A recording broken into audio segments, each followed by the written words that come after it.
लेकिन हम दोनों सूत्रों को मिलाकर गलत करते हैं, क्योंकि हम इसे माऊज़तैन जब गैर एराब से देखते हैं तो माऊज़तैन पढ़ते हैं। हालांकि ये लफ्ज़ है मुआवज़तैन। यहाँ पे मैंने आपको एराब के साथ लिख के चलिए बताया है ताकि आप लोगों को पता चले कि हम माऊज़तैन गलत पढ़ते हैं और असल लफ्ज़ है मुआवज़तैन। आप इसको मुआवज़तैन क्यों पढ़ते हैं ये मैं पूरी आपको ग्रामर और डिटेल के साथ समझाती हूँ।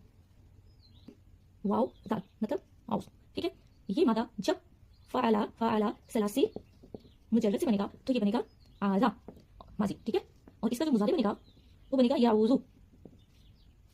आज़ा का मतलब है वो शख्स पनाह में आता है, पनाह में आया, क्योंकि माजी है तो बनेगा वो शख्स पनाह में आया। और जो मुज़ारी है तो आएगा वो शख्स पनाह में आता है या आएगा। अब इसी चीज़ को अगर हम बाबे तफ़ईल में देखते हैं, बाबे तफ़ईल जिसका वजन है फ़अला फ़अला,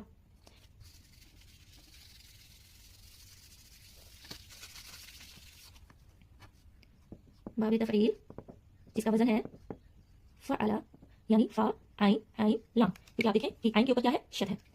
तो जब हम इसके रूट वर्ड यानी इसकी मादा आइन वाव और जाल औस को जब हम फ़अला के वजन पर लेकर आएंगे तो ये बनेगा आउवदा। ये क्या बनेगा, आउवदा माजी। और इसका जो मुज़ारी बनेगा वो बनेगा यू अव्विज़ु, यू अव्विज़ु। आउवदा पनाह दिलाने के लिए, ठीक है, वो पनाह देने वाला।